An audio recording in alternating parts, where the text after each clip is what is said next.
Malaysia, sebuah negara yang kaya dengan sumber, peluang dan harapan. Akan tetapi, di sebalik semua keindahan ini, ada satu racun yang menular secara senyap di Malaysia.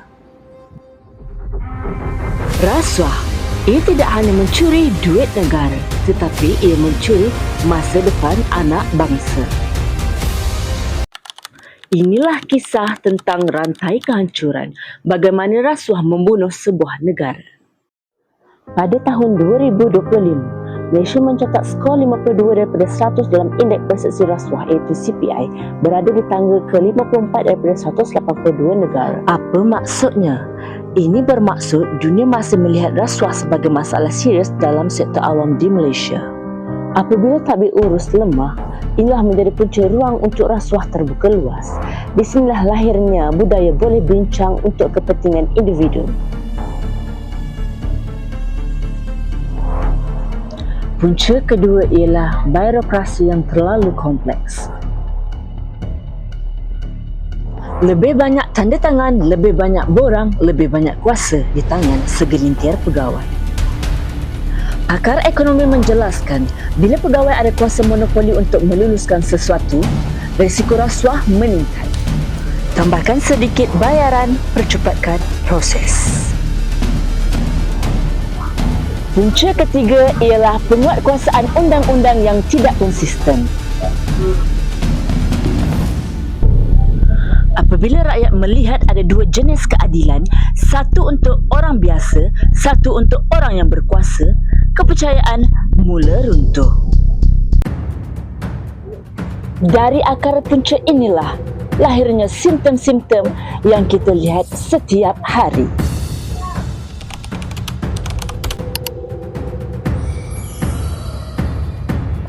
Projek terbengkalai. Ini adalah wajah rasuah yang paling mudah dilihat.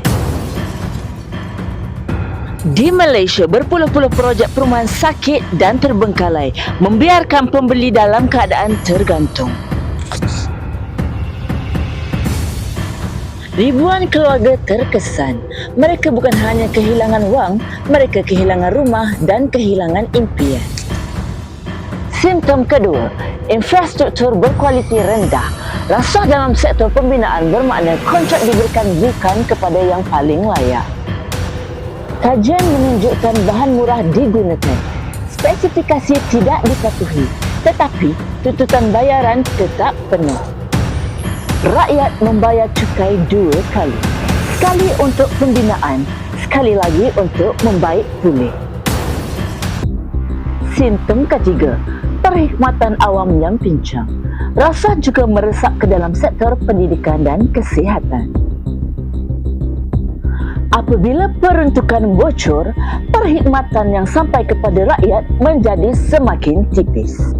Golongan miskin yang tidak mampu membayar apa-apa duit bawah meja, akhirnya menjadi mangsa pertama. Ini adalah antara kesan-kesan akibat rasuah. Rasuah bukan sekadar isu moral, tetapi ia membunuh ekonomi. Kajian menunjukkan peningkatan rasuah dikaitkan dengan pertumbuhannya lebih rendah dan pelaburan yang lari ke negara lain. Apabila pelabur tidak mahu masuk ke negara di mana keputusan boleh dibeli, akhirnya peluang pekerjaan untuk anak muda semakin sempit. Kesan kedua, rasuah menjadikan yang kaya semakin kaya dan yang miskin semakin tertinggal. Apabila bantuan hilang sebelum sampai kepada yang layak, ketidaksamaan menjadi semakin dalam. Puan ada dapat apa-apa bantuan ibu tunggal? Sepatutnya saya layak dapat bantuan, tapi nama saya tak pernah naik. Saya tak kenal siapa-siapa. Saya ni tak mampu nak bayar apa-apa. Dan apabila rakyat melihat skandal demi skandal, tetapi hanya sedikit yang dihukum, mereka mula mempersoalkan. Untuk apa saya patuh undang-undang jika orang atas pun boleh terlepas? Rasuah merosakkan institusi dan bila kepercayaan runtuh, negara mula hilang jiwa.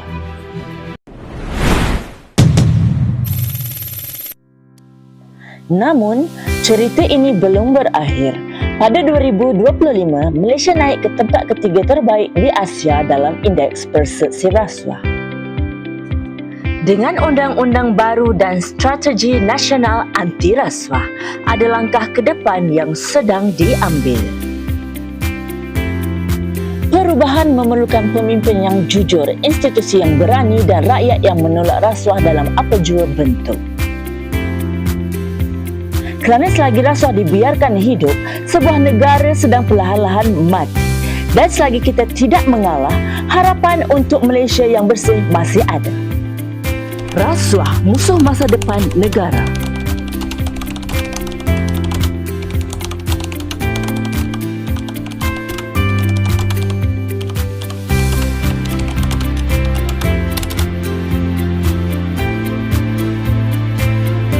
Putuskan rantainya sekarang.